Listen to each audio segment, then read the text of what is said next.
Hey everybody, welcome back to RPG Imaginings. Today we have the continuation of my series on Alone Against the Tide, a solitaire adventure for Call of Cthulhu.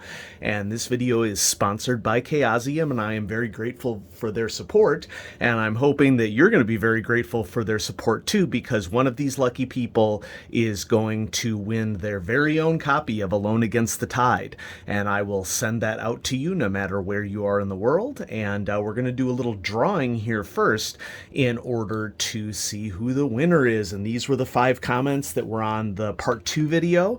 And I'm going to be honest with you, I assumed that it was going to be easy to verify the subscriber status of people on the channel. And boy, is it not easy. And I'll tell you why. And this is going to sound like a total humble brag, but I promise you that it is not. It's more of a chore.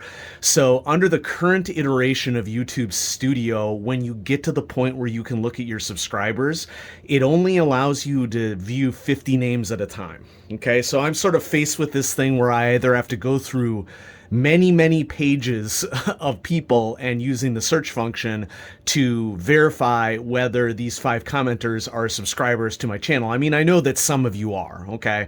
But you know what? Running RPG Imaginings is supposed to be fun, and I don't really want to go through all that stuff to verify whether people are subscribers or not. So I'm just going to assume the best of all y'all, and I'm going to assume that you're subscribers, and if you're not, please consider subscribing. And so I'm going to go ahead and draw from these names. So I think that people like to see drawings, correct me in the comments if you think I'm wrong. Tell me if you just want to get to part 3 of the video, and, that'll be coming up after this little drawing here. But, I hope that this also adds a little bit of legitimacy to this so that y'all know that I'm not just picking the person who I know best or something like that. And so here we are now. I have a dice bag that I recently acquired. The dice giveth and the dice taketh away. Okay, so I'm going to shove these in here, and I'm going to give them a good mix around. Mix, mix, mix, mix, mix, mix, mix, mix, mix, mix. And our winner is O'Neill Flynn. You are the winner. Yay! So what I'm going to do is I'm going to try to get a hold of you. I don't think that I'm connected with you on Twitter, where we could do it via private message. So here's what I'd like you to do. I would like you to send me an email at rpgimaginings@gmail.com. rpgimaginings@gmail.com. And if you could send me an email and say that it's you, I will have a procedure so that I can verify that it's actually you, so that I'm not just having some random person claiming to be you. There is a way that I can verify that it is you after I email, or after you email me. And, let's say that I'll give you like a week to respond, because, not everybody, checks everything every second of the day. And if you don't respond within a week, I'll draw another name out of the hat and we'll go from there. But congratulations. And if I can get in touch with you soon, I will send out your copy of Alone Against the Tide to you. All right. So with that being done, let's move back to our part 3 of Alone Against the Tide. Okay. Now, just a quick little update on last time. We are in entry number 81 here, and in entry number 81 we are choosing which of the offerings at the auction we are going to bid on. And our choices were to bid on the clay cylinders, the altar, the crown, the journal, the ceremonial robe, or the strange idol. 3 of you in the comments voted for the idol, so that is what we are definitely going to try for first.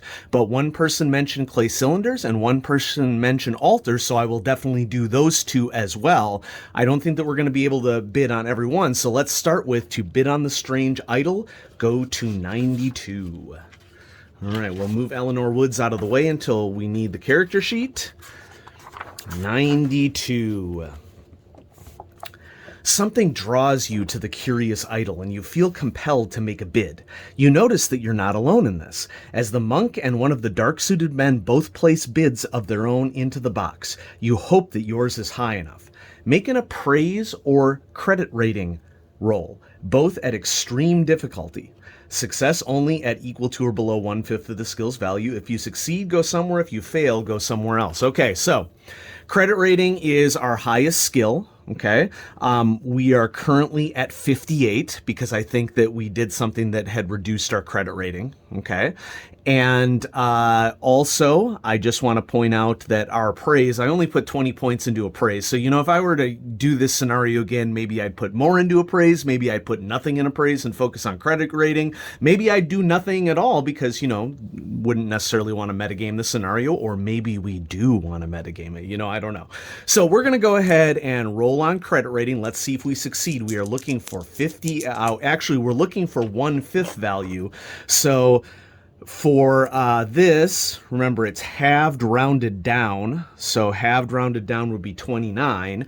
And then our 1/5 value for 58, I think, is still 12. Okay. Actually, maybe not, because we round down. So I think our 5th value is 11 here. So we need to roll underneath 11 in order to succeed with the strange idol. Rats. Not even close. We got a 74. Okay. So let's see what happens. If you fail, go to 154. No strange idol for us, I assume. Unless there's some weird Deus Ex Machina here, which I doubt is going to happen. Though you put a sizable bid in for the idol, a truly outrageous sum is called, easily twice what you offered. Mr. Warren squints hard at the paper before calling out the staggering price and an unfamiliar sounding name, Banyu. Confused whispers break out as the orange-robed monk collects the statue with a look of excitement on his face. And Banyu is someone who we had met earlier on. And so this is interesting. It looks like he's excited that he scored the idol. And I mean, you know, maybe it shouldn't surprise us, because we're in an era in which, you know, people had stolen a lot of artifacts, and people were interested, and of course have always been interested in returning them to their original homelands. Let's go back to 81, back to our original section right here. Okay, let's do clay cylinders next, because that was recommended by someone in the comments in our last video. So we're going to go to 24. You write a reasonable bid for the pair of clay cylinders and place it in the box. Shortly after you do so, Mr. Warren clears the box and begins checking the bids. Once again, make an appraise or credit roll, both at hard difficulty. So I really like how this has been handled in this scenario, and I like it whenever we fiddle around with like difficulty levels and things with mechanics and role-playing games, and like do weird modifiers that you don't expect. And so some of these require different difficulties of credit rating rolls. I also like mechanics in Call of Cthulhu where it alters the percentage chance of you succeeding at something the more or less time passes, or the more or fewer times that you do something. I really like that style of mechanics. So this time we're going to roll against credit rating at hard, and credit rating at hard for us, half value is 29. So whaha! Last one was a 74. This one is a 73. We did 1 point better. Woo! Oh, good times, fun times. So we failed. We rolled a 73, and we're gonna go to 73. I promise you that was not set up that way. Okay, that is just me being terrible at dice rolls.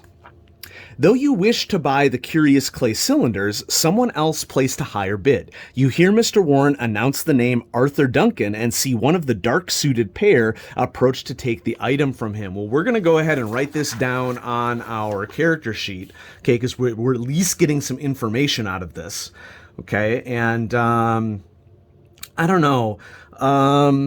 This might go under significant people here. We don't have a lot of space, but I'm just going to go ahead and write down that Arthur Duncan is the name of one of the suited people.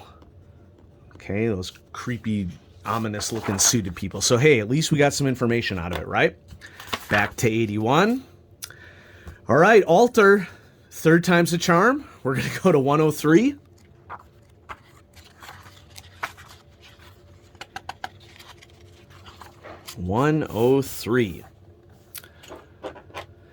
You decide on a fair bid for the gemstone-studded, say that 5 times fast, altar, and submit your offer. Not long after, Mr. Warren empties the ballot box and begins sifting through the entries for the highest bid. Make an appraise or credit rating roll once again at hard difficulty. And let's see if we can succeed on this one. We are going for a 29. Can we get it? We got it. 24. Finally. Nice. Okay, so we succeeded, so we are going to go to 19. All right. Finally, you hear your name called. Your bid for the altar was found to be highest. You are now saddled with a large and bulky item, easily the size of a traveler's trunk. Not unmanageable, but definitely more than you'd prefer to lug around. Still, it is surprisingly light considering the number of gemstones worked into the ancient wood. I don't know if that's a good or a bad sign. Naturally, those will make it quite valuable, and the strange painted scrawls provoke your interest. Reduce your credit rating by 5 percentiles, and then go back to 81. All right. So our credit rating is now 53, okay? Our half value becomes 26, okay? And our fifth value becomes 10 now, because we're rounded down, okay? So, let's write this down on our character sheet, right? Gear and possessions. We have altar from auction.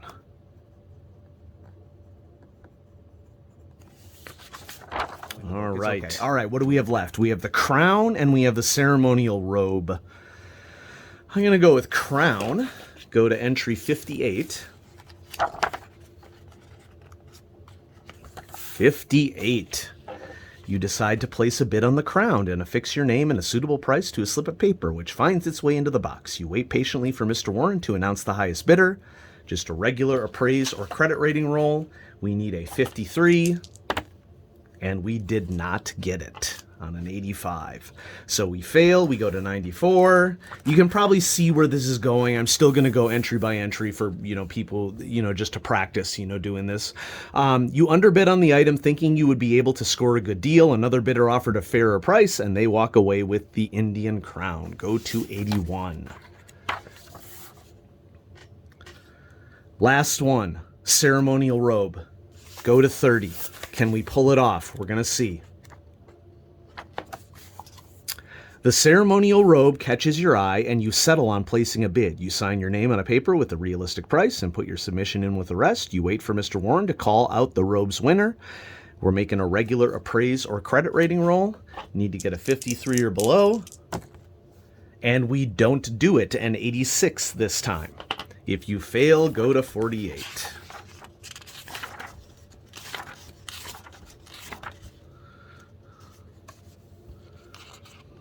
Okay, I'm turning too far. Here we go. It would seem one of the other collectors here wants this particular item more than you. The robe is sold for a higher price than you expected, and to someone other than yourself, go to 81. And we are out of things to bid on, and the way that this works is that if you're unable or do not wish to bid on any further items, go to 16. So we're going to go ahead and go to 16 because the auction is effectively over. Your business here is completed. You see the crowd staring covetously at the newly acquired items, and you spot Amelia looking smug and satisfied with a leather bag full of cash. Mr. Warren begins to clear away the tables while Officer Powell stands by the door and directs people out of the building and into the ever-thickening fog. Though some seem content to stay and socialize, you feel that it would be best to go bed down for the night. Go to 26. We are getting a creepy feeling, perhaps about this fog. Okay. While the estate sale seems interesting, you would feel more secure with a roof over your head for the night. You pull someone out of the crowd and inquire as to where you can find a room to rent. You're directed a few blocks into town to a modestly priced hotel a few buildings down from Esperi's police station. As you enter in from the cool night air, you're greeted by the heat of a roaring fire. The small front room feels stuffy and cramped. The bulk of the space is dominated by the large service counter behind which sits a wiry-looking wisp of a woman. Hex yes alliteration. She turns her wide eyes to you and asks your name, then quotes you a price that's more than fair. With the transaction complete, you haul your thin briefcase up the stairs, unpack it, and settle into your room for the night. Go to 9. You wake in the morning grateful for the rest. You rise from your bed and take in the modest surroundings that make up your room. The furnishings are sparse, a small, poor-quality dresser and a cramped and dusty writing desk tucked in the corner. Sitting atop the desk is a plate of eggs and toast apparently set out for you by the hotel's owner. The walls are plain and unadorned, save for a single window that faces toward the lake. However, this view is currently blocked by the incredibly thick fog, which has taken on a pale green hue. Oh my gosh, pale green hue is never good. Your vision is obscured entirely and you cannot see into the depths of that outlandish green mist. It is outlandish! You also notice your personal belongings placed around the room exactly as you left them the night before. All right, so we've established that they haven't ripped off anything from us. That's good. Go to 106. After getting dressed and eating the modest breakfast set out for you, you're ready to begin your day. You take a moment to consider what that means for you. Your mind turns to Professor Harris. If you're so inclined, you might be able to investigate the circumstances of his death further. Considering that you don't have his widow Amelia's address, you would have to start your service with the official report filed with Officer Powell at the police station. Alternatively, you could take this free time to look through your belongings and examine any items you might have. The hotel owner has been in your room, so a check of your things might be in order, or perhaps you have some other reason to look over your possessions. Finally, if you feel that your business in Esprit is concluded, you could always try to find Lance Sanford at the ferry. Well, we have his journal, so it seems to me that his journal might contain something, like even his address in it, you know? So before I, spend my time going to the police station, I'm going to look over the items to see if his journal might be something that we could use. So I'm going to go to 32. A cursory inspection of your personal belongings reveals that nothing is amiss. All of your possessions are just as you left them. While you are here looking things over, you can take this opportunity to more closely scrutinize items bought at the estate sale. Alternatively, you may leave and go explore elsewhere if your curiosity is satisfied. After examining each item, you will be redirected to this entry or given the option to proceed as appropriate. If you have none of the items or are done looking over what you bought, choose to investigate elsewhere. So, if you bought the journal from the estate sale and want to look it over, go to 74. I will do that. Wow, look at the length of this entry. This is going to be the biggest list of red herrings ever, or hopefully useful. Though you glanced at the notebook during the estate sale, you haven't had time to properly look it over until now.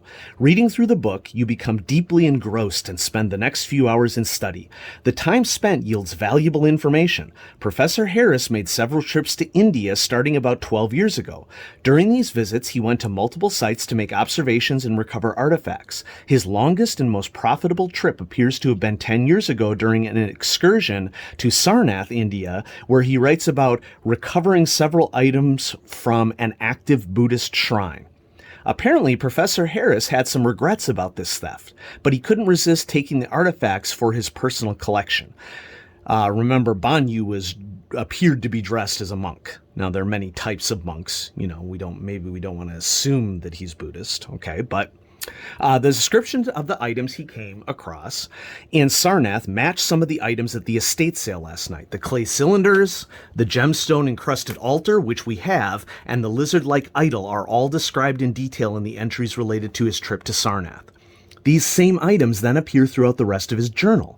He'd clearly been studying them over the past decade and developed something of a fixation with them. It was the idol that initially caught Harris's eye, and according to him, the depiction of the great and grotesque water lizard matched no description of any known Hindu deity. Hoping to find clues to the idol's identity, Harris set about trying to translate the mysterious script on the cylinders and the altar. In doing so, he met with significant difficulty as the text was only barely recognizable as an archaic dialect of a pre-Sanskrit language. The process was slow and painstaking until about a year ago. I think Sanskrit derives from an Indo-Iranian language. There's connections there.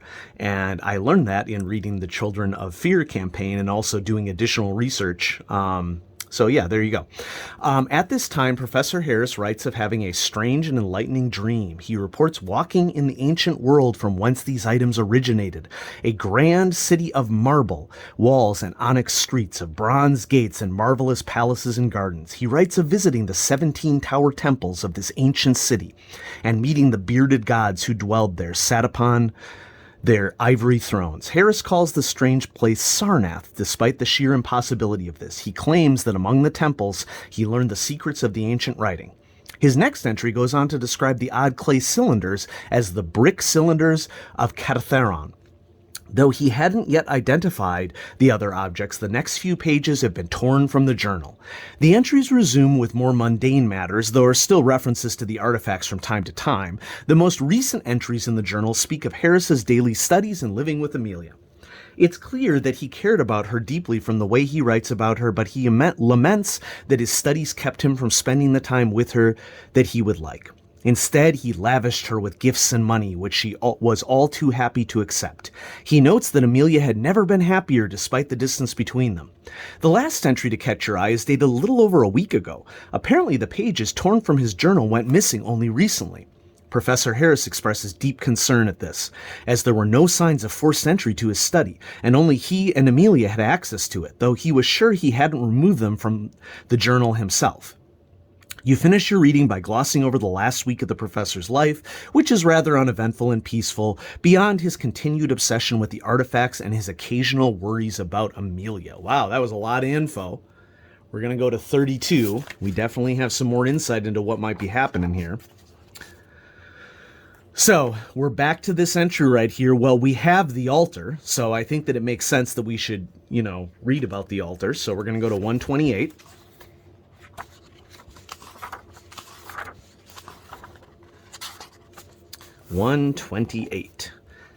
You examine the extraordinary altar. The most readily apparent feature beyond its size are the many gemstones set into its surface. They are of a greenish-yellow color and shine even in the half-light of the room. You also notice strange lettering written in broad strokes along the object's side. The symbols are smeared and sloppily done, suggesting they were written with some haste. What you had originally taken for paint is, upon closer examination, dried blood. What? No sanity roll? While you cannot be certain, okay, there we go. It would appear that this item has been involved in some tragedy. 32. And we're back here, okay? Well, I guess we've investigated the items, so let's go to the police station, number 11. You step out into the greenish mist. Great. You feel it clinging tightly to you as you make your way the short distance to the police station. Also great. Upon entering the small brick building, you are struck with a sense of claustrophobia. The walls here are uncomfortably close together and space is tight. Crammed into the tiny structure are a large desk, several filing cabinets, and a few chairs. A closet-sized holding cell with iron bars sits at the rear of the room. Behind the large desk is Officer Powell, smoking a cigar with his feet propped up on the table. His coat is unbuttoned and his hat lies on top of a stack of papers next to a battered old revolver. He opens one eye and frowns at you, sighing through his cigar as he straightens himself up to look presentable. If you're bothering me right now, I'm going to assume this is important. You mentioned that you would like to see the police report for Professor William Harris's death, to which he replies with a snort. You have no business dealing with that, and even if you did, this is my jurisdiction. Shove off and leave me in peace. He doesn't seem cooperative, you think, but perhaps you could convince him that you have some special circumstances that warrants you looking through the files. Make a fast talk roll. Oh no, fast talk is not the social skill that I took. I took persuade, and I just took persuade as my major, we have persuade. I didn't add anything to it. That's what I took as my social skill. And so, I got 5% in fast talk. Let's see how we do. Yes, I rolled a 6. And you know what? I'm going to spend a point of luck. And that'll get me to a success. Yay. So 45 goes down to 44. Wow. Lucky me. I'll take it. If you succeed, which we did just barely, go to 46. All right. 46. You imply that you know the right sort of people who might ask the wrong sort of questions if you don't get access to that report. You aren't certain whether or not Officer Powell believes you, but you can tell it's more trouble than he's willing to risk. With a look of irritation, he thumbs through the stack of papers on his desk before handing you the file you asked for. According to the report, Professor Harris's death is officially a suicide. His death occurred at his home address. He was up late one night in his study where he stuck a gun into his... trigger warning. Okay. Suicide trigger warning here, folks, just FYI, where he stuck a gun into his mouth and painted the room red. His body was found the following afternoon by his wife, Amelia Harris. There was no note. The deceased had no prior criminal history, and the gun found at the scene hadn't been used in any reported crimes. Overall, the report is dry and minimalist. All requisite information is present, but only to the barest standard of diligence. Satisfied, you hand the file back to Powell, who grumbles and tucks it away before clearing his throat loudly and propping his feet back up. You feel that you have been given a cue to leave and that Officer Powell will not likely be of much further help. Now we have two choices, folks, and since we're getting on to about 30 minutes in this video, I'm going to go ahead and ask you to make this choice, okay? So if you are watching this, go ahead and post down in the comments whether you think we should go to Harris's household. Okay, I think we obviously have that information now that we read his file. Or if you'd like to return to our hotel, go to 122. Which of these two options do you think would be best? I have a sneaking suspicion that I know what you're going to pick, but, I don't want to assume anything, With that green mist out there, maybe it's too dangerous to go gallivanting around. I don't know. Or maybe we have to press forward. Okay.